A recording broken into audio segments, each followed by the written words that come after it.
And we're back for the second half of Toxic Takedown, How to Conquer the Bad Vibes and Level Up Stronger. Last week, we explored 5 types of toxic personalities that often weave their way into our lives.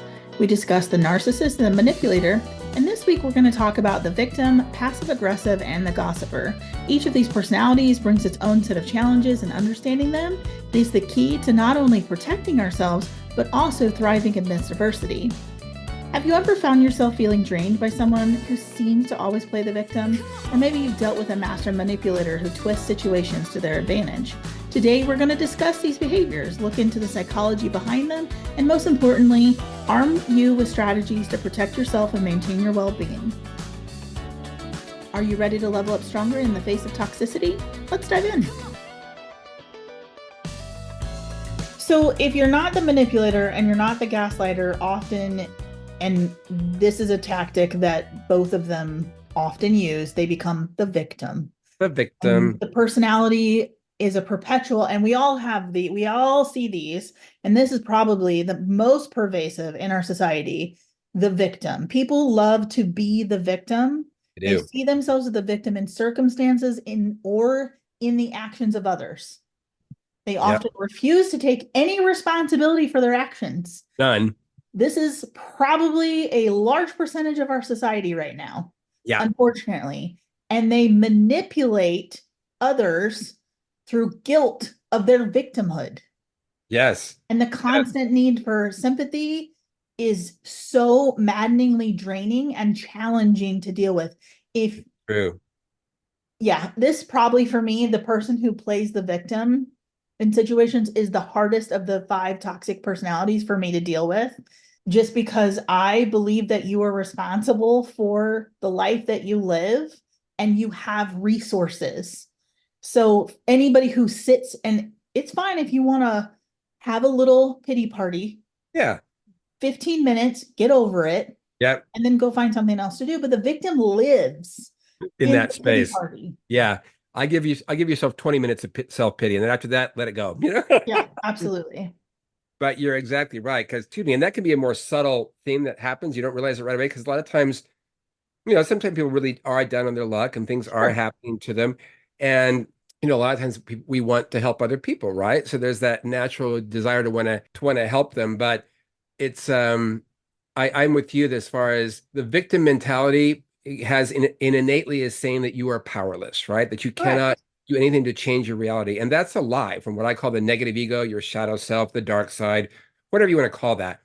But that isn't a lie to say that you have no control, no ability to change your life. You always have ability to change your life at any moment you can, and to tell yourself that you don't otherwise is to basically play the victim card, right? And you're just like, okay, I'm just at the whim of whatever happens. It's like, that's bullshit. You're not at the whim. And one of the things that you recognize with you see people who are doing this is this constant complaining, right? They're always complaining about something, everything, no matter what it is. It's too sunshiny. It's too much rain. It's too many people. It's too few people. I mean, everything, there's something to complain about. And even if it's going like a beautiful, perfect day, they'll find something else to complain about, no matter what it is, anything that they can manufacture. And it's like emotionally draining to be around them, right? Because it always shifts the focus and attention away from other people and towards themselves so they can gather that sympathy, from, oh, poor you having a rough day again for the 800th time in a row. Well, and I think in that complaining, they also aren't taking any responsibility for the things that they created. They are not powerless. External circumstances, life's hard for all of us. We're all given roughly, challenges, right? Right. And so but there's a lot. I mean, if you are being honest with yourself and you look back through your life, the challenges that I've faced, I had the choice because I'm the thinker, I'm the feeler, and I'm the doer. My life. I can either take responsibility or sit in my victimhood and do nothing. Right. So and blame other people for your problems and your situations and your circumstances. I think a lot of people don't realize that they have resources, but they don't lack resources, they lack resourcefulness. Get off their ass and go get something done. Because there's infinite options. Like there's literally infinite options. Especially where we live in the world. Yeah. Yeah. But any problem that you face today, you can find at least 10 options to get yourself out of whatever you're in or And into with, whatever you're yeah. in. It depends on your desire and ability to Yeah. choose one of those. Yeah, absolutely. One of the things I coach my clients in a lot is that, you know, if you're kind of in that place of feeling stuck, like you're being in a victim space, do something different. Just do anything Anything different. different. Even if you don't know think it's the best option necessarily at the time, just do something different because that will break that state. That will stop that same treadmill pattern from continuing to go on and on and on. You know, that thing that with the manipulators, right? They use guilt a lot of times Yeah. as a tactic for that, right? Individuals with a victim mentality, they can manipulate others by making them feel guilty for not helping them, for not supporting them enough, for not doing enough for them, doing it the right way, and also suggesting that somehow their unhappiness or their failures are the result of other people's actions or lack of support. Once again, refusing to take any personal responsibility for the reality they've created in their lives. Yeah, and I think where we as humans become mired in victimhood is in our teenage years. Yeah, Because this whole like section made me think of teenagers. You're really good at like manipulating your parents through guilt, no taking responsibility for your actions. There's a teenager written all over it, constantly bitching and complaining about everything. Is teenagers have a tendency to play the victim card, and you they do. hope that they get out of it before they get into their 20s. Yeah, There are some people who never do, and they right. continue for the rest of their life to exaggerate their misfortune forever. Yeah. Yeah, They exactly. fabricate hardships, right, to gain Right. sympathy because their life is so horrible and this and that, whatever else. And I can tell you that the people that I have been around, and I have some close family and friends who fall into this kind of mentality, and it physically changes the energy of the room Yeah, when it they're does. there, It does. right? Well, it's like an energy vacuum, right? It They're is. like It sucking very in much all is. that, they want to suck in all the light and the good and the positive and shift it toward toward themselves. And again, another thing around that is there's this whole passive aggressive behavior that goes along with that as well, right? That they don't want to actually talk directly about what's really going on or why this is happening or, why they're giving you a silent treatment or making indirect or subtle comments or acting sullen with that. They don't want an intervention. They don't want the change. So that's why it's very kind of nondescript in a lot of times. And I remember we had a group of friends in high school, and one of our friends' sister, she was classic like this. She was always, we were just like, oh my God, now what? Because it was always some exaggerated, huge thing that was happening. And she was like crying at the lunch table and this and that. And we all started to realize after a while, exactly, we're like, she just wants attention. That's Yep. all it is. She just wants Yep. attention and she'll make up whatever has to happen in order to get that attention. At a Absolutely. certain point, we all started becoming, for the lack of a word, more callous toward her because we wouldn't buy Correct. into it because we're just Yeah. like, no, you're doing it again. It's like it's just stop, just stop doing this. Hmm. We see what's happening. We're not going to keep feeding it. So at a certain point, you have to say no and say, okay, I'm not going to allow this to continue to, move forward. Go Setting ahead. those boundaries, you do feel callous. Yeah. But that's also how they're manipulating you Yeah. because they want you to feel sorry for them. They want your Right. empathy. And the more they do it without cause, because again, they're not taking responsibility for themselves, Right. the less you want to spend any time around them. And you do Right. start to feel like a callous because I think it's in our nature, the vast majority of us, to have empathy I agree. towards others. And but I agree. when somebody abuses that empathy, Yeah. you have to feel like you shut it off. It causes a visceral feeling in you, and you start to feel like that callous person, like Right. you don't care, which is incongruent with who we are as people. Right. And it's not true. It's just that you're recognizing that that person is taking advantage of that trait. And so that you're no longer, you're not going to allow them to continue to do that. Right. And so I think that's really more where it comes from. And I think also one way to deal with that is also like we mentioned, open and honest communication, right? Right. Really trying to actually get them to talk about what's really happening. Are they just feeling insecure? Are they feeling isolated? Are they feeling lonely? And why is that? What's going on? And sometimes you just need to get professional help, get somebody else to work with them, a professional coach or counselor or a therapist of some kind to just help reach out because Well, there's only so much you can do, right? yeah, and I think a lot of times they love the victimhood so much that they're not ever going to go talk to a counselor about it because they Right. love like where it is. In fact, they play the victim so well, they should carry around their own body chalk, right? I love that. I heard this other quote, which I thought was so good that, you're not a victim. You just want all the drama, sympathy, and attention you can get by playing the victim. So go talk to your non-existent counselor about that. Exactly. Non-existent. Yeah, exactly. Because you Is don't that really want to is change this. no, and they're using you as their counselor because That, they, that's yeah, that's a true right. counselor is going to tell them to get over their shit and move on. It's But so true. well, the passive aggressive, and I know we talked about it as part of the victimhood, but that passive aggressive personality is another one that It is. is, I think a lot of people settle into that trait, and they express negative feelings subtly through their actions instead of handling them directly. And this behavior can often include indirect resistance, avoidance, sullenness, and refusal to communicate openly. And we all do this to some extent. This is probably the more prevalent of that we all kind of can slip into Yeah. being passive aggressive in certain situations because Yeah. it is hard to be direct with people Yeah, and when you're feeling society teaches us uncomfortable. not to do that too, because Correct. it makes people uncomfortable. And Yeah. a lot of people don't want that confrontation. And Yeah. sometimes it's not worth it, really, bottom line. It's like if it's some small thing, you're like, okay, I'm just gonna choose your battles. It's like, I'm not gonna engage with this right now because it takes too much time and energy to do that. But other times, if it's especially something that's in your life on a continuous basis you have to keep dealing with, it's important to call them out on that, right? You have to do something. I mean, like one of the tactics they use is the silent treatment, right? Mhm. Withholding communication, ignoring the person that is a common tactic. The behavior is also intended to punish that person without ever using openly aggressive behavior or by making them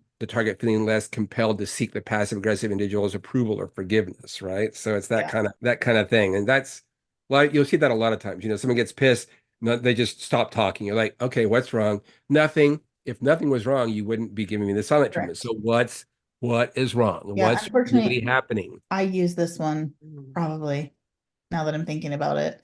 I'm either a rip the band-aid off kind of person and let's get right into it and like box, or I will just withdraw and not talk to someone until it festers over. And so the silent treatment can be difficult because it does eventually fester Does. if you don't deal with it. And so when it becomes toxic is, when they just never talk about it and then they're walking around with this giant chip on their shoulder. My favorite though, and I have an employee who does this to me all the time, is when they use backhanded compliments and sarcasm.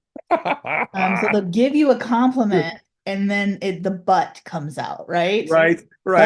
And then there's always But this like insulting, critical undertone. That's another passive aggressive way that people express their displeasure in whatever. And right. it can be something very simple. And it always feels like a backhanded slap to some extent. Like, Yeah. because Yeah. on one hand, they say, oh, they butter you up and say, oh, I really love that you do this as the leader of the company, but and then Hmm. they come back with, and I don't, some, when it's really toxic, it's with malicious intent. But Yeah. I have an employee who's really subtle about it. As a leader, it's really tough to deal with that because they're just so nice, but what I But mean, but they are maddeningly frustrating with the backhanded way that they then uh, try to undermine whatever it is that you're doing. right. Right. Exactly. So it's like, was that really a compliment or are you insulting me or Yeah. what or what's going on there exactly now?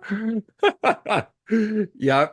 That I think also they'll a lot of times these kind of people will use procrastination and Mm-hmm. intentional inefficiency, like in the workspace, especially, right? Oh They're yeah. asked, they're asked to do a task and they deliberately delay completing the task or do it half-assed so it's not done properly, Yep. or doing it as a way of expressing kind of resentment or opposition Yeah. without actually open confrontation, right? Well, and this same employee does this as well. They Yep. will purposefully drag their feet on something. Uh-huh. So I just get so frustrated. And especially if it doesn't go their way, Yeah. like the passive aggressive, like I will avoid talking to you about it. And then the Hmm. subterfuge behind the scenes is maddeningly frustrating. Oh, I'll bet. I mean, Yeah. it's like, would you just either just do it or don't do it, right? I mean, Unfortunately, then they become sullen when you do call them out. that's And then right. and then you feel like you kicked a puppy because they're really good at Right. manipulating you that way, because then you feel like, oh, because this really nice person who's a little passive, so they seem meeker because they're passive, and so then they become sullen and stubborn in their behavior, and they don't want to change whatever it is you're trying to course correct. I run this particular employee, it's hard. And so, Yeah. unfortunately, they can exert control or try to exert control of the situation by engaging in, ignoring the whole thing. Ignoring the whole thing, right? Yeah, But just like trying to not acknowledge anything's happening at all, right? correct. And also, like, by avoiding direct confrontation, right? Mhm. But still stirring up trouble at the same time. It's Correct. like, because they often want to do that. They want to, avoid that direct confrontation by, again, spreading rumors or gossip, or engaging in behind the scenes actions that create problems in other areas. And Mhm. that allows them to exert influence and manipulate situations indirectly in their favor. Try to sabotage the entire Yep. situation, right? Totally sabotage it. And so Yep. they sabotage the relationships, they sabotage activities that should have been easy, Or fun or right? Or engaging. fun or simple. Like they build all of this extra complexity into it, and then they're sullen because you didn't do it, or what, I don't know, didn't Right. communicate. And that for me is like Or they forget to do something that's very important that needed to be done, or to passing 100%. on vital information that was critical to the project's success. Oh, I just forgot to say that. It's like, no, I don't think you did actually. You Or just I don't meant understand to why not do so and so couldn't just do their part of the work that I created that was extra complicated for no reason. that. I'm Right. like, could you just talk to each other? Pick up the goddamn phone and just what? Now we've spent an hour going over this issue that could have been a text message, right? Exactly. Like, let's not make it more complicated than it needs to be. So dealing with those passive aggressive, personalities, as whether it's, somebody at home or somebody at work, it's very frustrating because often it's veiled and it's very indirect. Yeah. And So it's, a lot of times with, you'll hear stuff like, oh, you're too sensitive. Why are you getting so upset? No offense, but oh yeah. whatever, if that's what you want, Mhm. all those kind of things. This is like, seriously, really? Oh, no, don't worry about me. I'll just sit here in the dark alone. It's fine. I don't need a light. It's Yeah. that kind of thing. Or just like, come on Yeah. already. If you need a light, go turn the damn light bulb. What's going Exactly. on? Come You don't on. need someone else to do it for you, by the Yeah. way. Yeah. Yeah. Yeah, I think one of the last ones kind of feeds into that too, that of the major personality types we talked about with toxic personalities is the gossiper. Oh yeah. And this one's especially, I think, dark, I think, and heavy because it can have such negative repercussions because it actually can change the fabric of the entire environment or the whole space that the people are operating within because they start to spread rumors and speak ill of other people, creating drama and mistrust that's not there.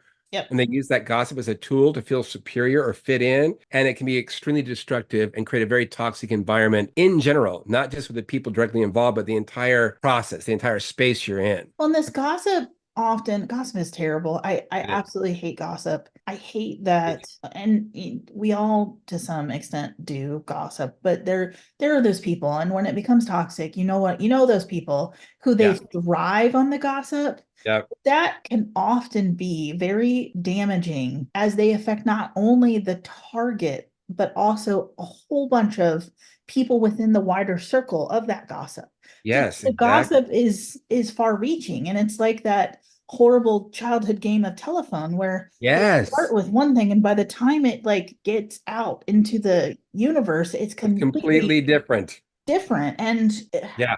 I had an issue here recently where there was gossip going around at a job site location. And I have a couple of staff members who are just really bad. Like they gossip like a bunch of little old biddies in church on pew on Sunday. Like it's bad. Yeah. They thrive on it. And yeah, it's absolutely terrible. And these are dudes doing it, right? Yeah. It's even Right. worse because it's grown ass men. And Yep. Yep. I have had a couple of job sites like this where they just thrive on the drama that gossip creates. Oh But the my gosh. residual effect, and I don't even know that they realize the impact of the effect of what they do is so far reaching that like you're breeding this malcontent and fear by creating this gossip, right? Yeah. Yeah. That is affecting people's jobs and livelihoods Yeah. by doing that. And it's just very insidious. I Spreading agree. rumors and lies, they often are false and greatly exaggerated. Yep. And they really, unfortunately, can damage the target's reputation and relationships. But they're more often than not, the gossiper's, reputation is also damaged at the same time because Right. the perception is that we all feel terrible about being gossiped about, and now you're breeding malcontent because somebody will find out. This is the thing with gossip. They will. They will always find out who was the Who started the gossiper. gossip, right? Who started the Correct. rumor, right? It'll eventually come back. Yeah. Yeah, exactly. And that's one of the ways that they try and avoid doing that by is also selectively sharing the information, right? Correct. They might share some confidential or sensitive piece of information about someone to undermine their credibility or their relationships.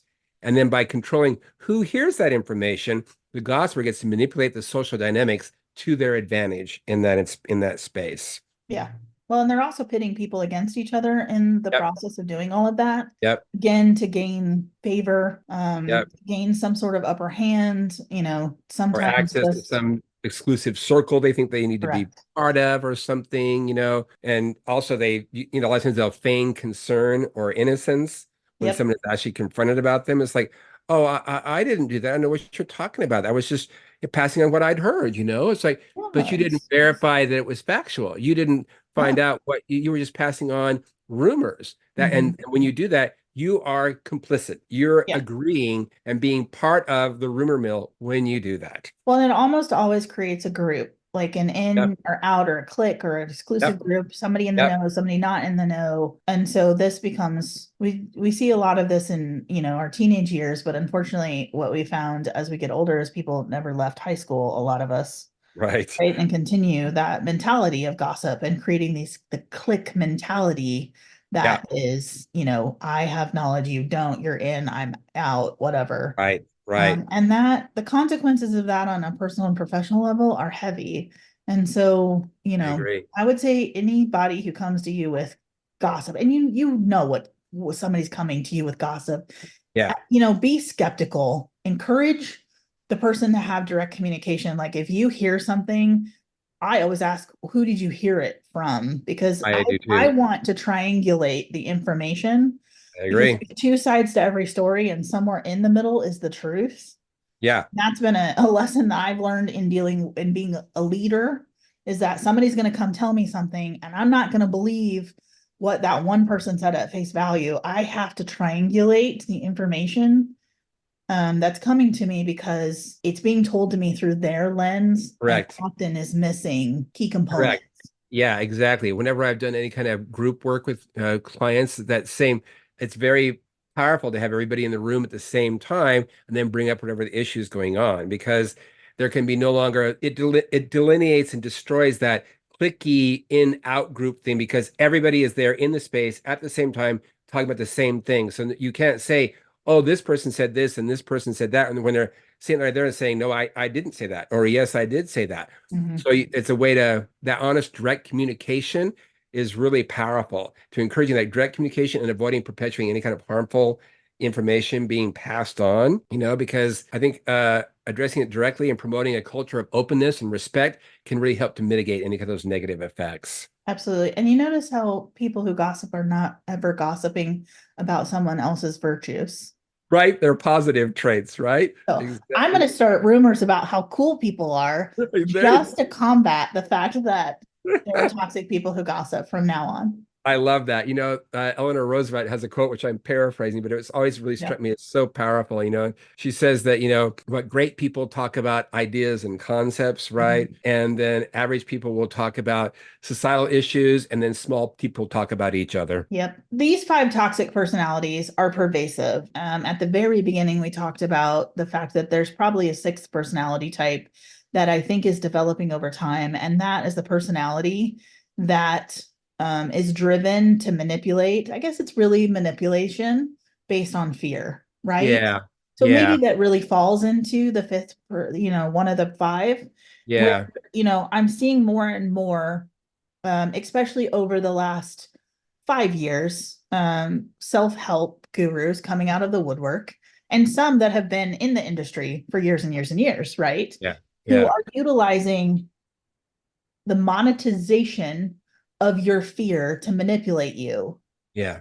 right? And so it's this pervasive narrative that the world is terrible and thus they are the only person who has the answer, and you must pay them to help get the answer so you don't have to live in fear and Correct. negativity. And I Yep. I feel like this is becoming a huge issue. One, because there are a lot of people out there. And again, I am cognizant of the fact that we're sitting here on a podcast telling people, hey, these things exist. Right.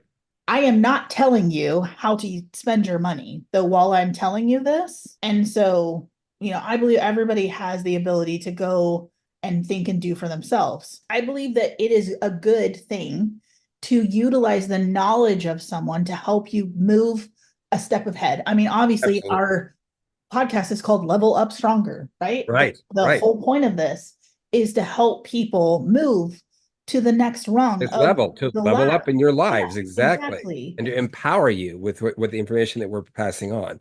Correct. But this fear mongering to Yes. monetize is, there's so much fear and negativity in the world. And that tactic for me is getting old. Yeah. And I'm Yeah. having a really hard time every time I hear it. I'm like, Jesus Christ, there's your narrative has been nothing but the world is ending, winter's coming, and now storm clouds are coming, right? Like, Right. this is just one example that I heard Right. recently. I'm like, you've been saying this for the last 4 years that I've been paying attention. And probably if I went back and looked through history, Yeah. this Oh, particular individual has been saying this same thing probably for the last 40 years. like a And not long time. that, Yeah. like, at some point, you have to be willing to face the storm, to set the boundaries, to get off your, you know what I mean? Like, Yeah. And I'm really struggling with that personality type right now, just it's because a like it caught me off guard this morning, yeah. but it was one of those things like lit a match or turned the light bulb on for Yeah. me. Yeah. This morning, I'm like, here It's a you are, yeah. once again, Yep. utilizing this narrative of fear.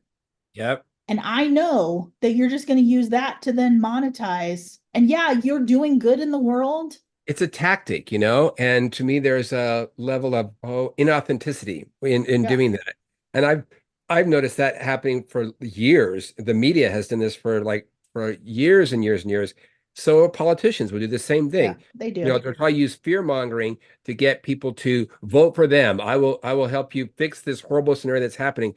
But I think that what you really are addressing, and that to me is a core issue, is that they're projecting a negative version of reality, a negative perspective of how to look at the world, and saying that that's the truth, which in fact, it's really their truth, and it might not even be their truth actually. But Correct. they're projecting it out and saying that this is the way the world is because I say so, and it's a negative or destructive or harmful or fear-based reality, and then offering to then help you overcome this thing that they just projected out, right? Mhm. So that to me is one of the main issues that you're addressing here. That's like, I think is a really critical issue because I'm very much a glass half full kind of guy. You can look at Yeah. the world as glass half empty, glass half full, right?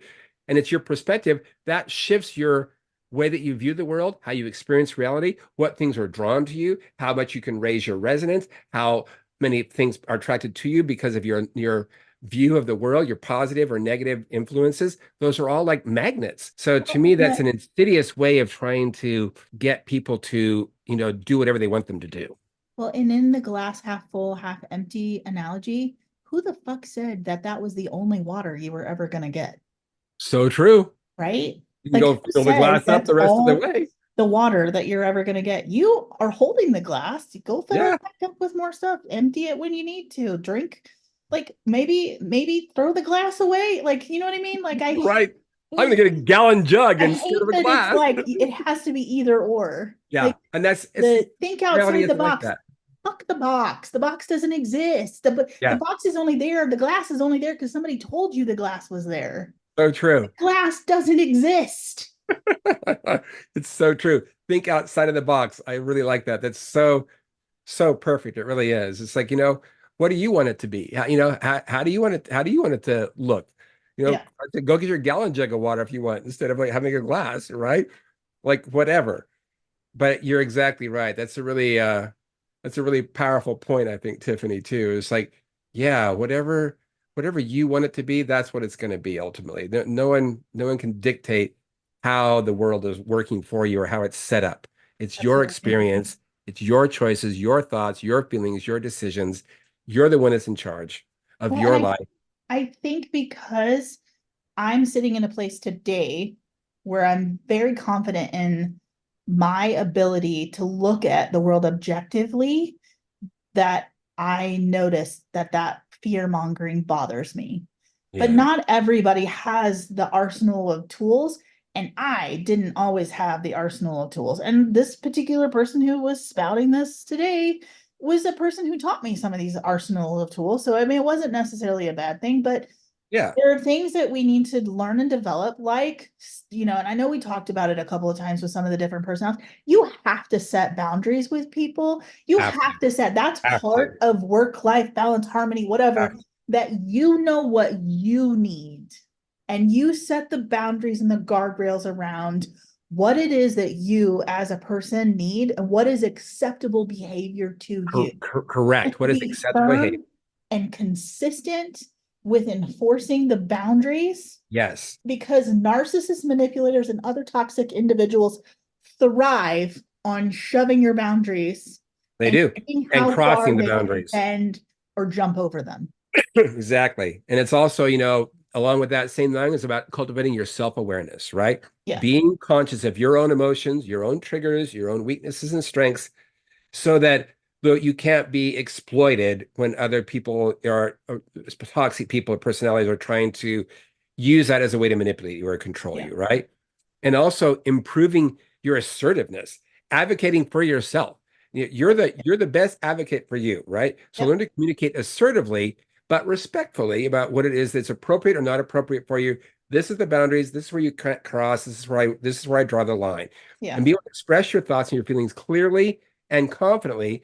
That helps to prevent others from taking advantage of you because they know where you stand, right? I mean, Yeah. I think when setting those boundaries, you also need to be careful about like what you're sharing with people. so Like I true. make a point, like your private life is private. Yep. Um, I do like to know kind of in general what's going on with my employees and their personal life because it has an effect.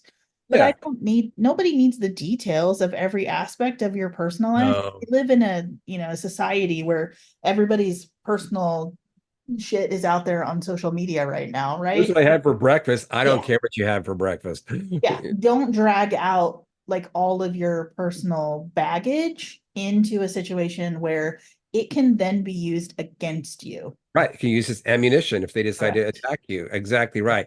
And that leads into also choosing your company wisely, right? Who do you surround yourself with people who are positive, who are Correct. supportive. You decide who you hang out with, right? So Mhm. avoid or limit your exposure to those people who are constantly exhibiting toxic behaviors or negative energy. And also I think it's really important to remember that you have the right to distance yourself from anyone who negatively impacts your mental health, no Yeah. matter who it is, no matter what the circumstances And don't is. feel guilty if you need to cut somebody off. It Yep. is okay to say, no, enough is enough. We're Yep. done. Yep. I probably get to that point like real quick, but it's like a simmering pot. You're slow to realize what's going on, but once the boil starts, like you're quick, Yeah. to like cut somebody out of your life, especially if they're not value adding in any way. I give people a lot of chances. I probably not quite as quick as you are around that. Yeah. but once someone crosses that line with me and they've completely disrespected me or overcrossed those boundaries where I've established very firmly this is not what I will accept, Mhm. I I cut them out of my life. They're gone. Well, and this is one of those issues See, where if you have family who are doing all of these things, it's okay to cut out toxic people, even if you're related to them. it is. You do not have to hang out with them just No, because you're related. You don't. correct. You you can choose not to participate. Correct. Absolutely. You know, I think it's really important to recognize that you have that right to do that Mhm. with anybody in your life. You know, it doesn't matter who they are as far as how your dynamics are set, you know, how their relation are set up to you. Well, So, and all of these behaviors are very subtle sometimes. yeah, These, and the tactics that a lot of these personalities use can be confusing because and they yeah, breed the confusion. yeah, So it doesn't hurt to also seek support in having a conversation with a third party person who yes, is not involved, just yes, to make sure that your perception has been like you have looked at a situation from all angles yeah, without emotion, and without, having a direct tie. So going and getting help or seeking out counseling or whatever to deal yeah. with That's the this value of, particular issue, just to yeah, make, because again, well, some of these tactics that these toxic people use are to make you think that the situation and events were different right. Or that when it they was your were. fault when it's not, you weren't Correct. responsible for this. And that's really helps with an outside person. Like, 'cause that's why the value of coaching and counseling Yeah. really comes into play there because it is someone who's not directly involved in your life and they can see that from a different perspective and look in and go, oh, yeah, I can see what's happening Mhm. here. You know, that also leads to one of the key tactics to help as far as protecting yourself is to practice self-care and Yeah. mindfulness. Yep. You know, regularly engage in activities that promote your own mental, emotional, physical, and spiritual well-being. You know, and mindfulness can really help you stay grounded and calm, even in really challenging situations, because it allows you to detach from what's the experience that's happening right in front of you and go within for a minute and kind of recalibrate and gather your internal resources so that you can then decide how you want to move forward, what you want to do. When I think when I started doing meditation, the thing that I learned that I think is vitally important in dealing with this situation is I am the creator of my feelings. I am the creator of my thoughts, and I am the person who controls what I do, just Right. as that other person is. So I am not responsible for their feelings, and they are not responsible for mine. I am Right. in control of me, and they are in control of them.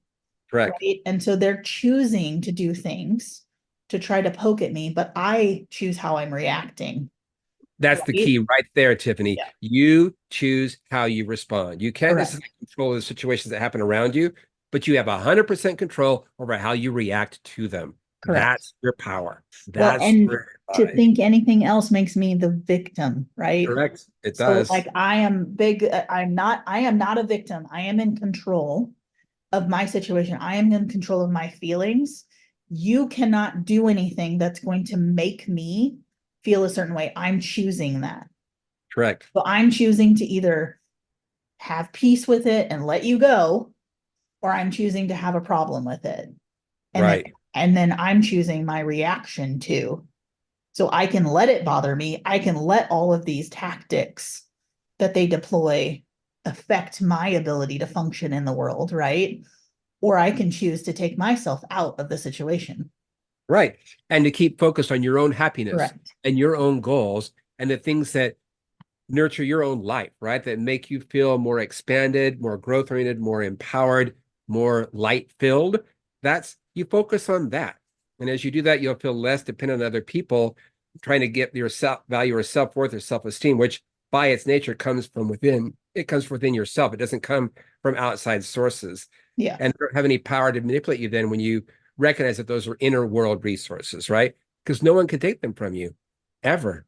They're absolutely. yours and you give them to yourself. So it's really powerful. Well, and toxic individuals can be really challenging and draining. So it's Yeah, important to prioritize your well being and seek professional help if you need it.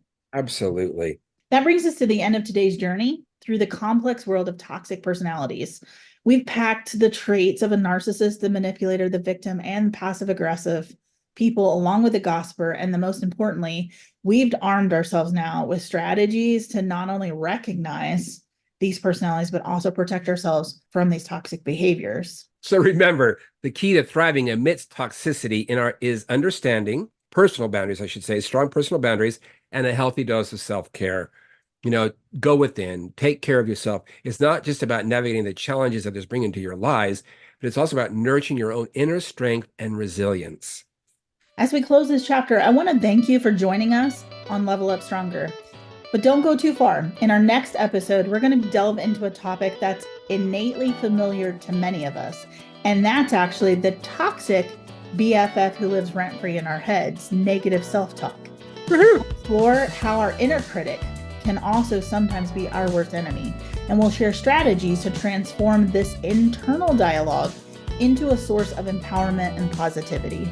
So, until next time, keep leveling up, stay strong. Remember, the most important conversation you'll ever have is the one you have with yourself.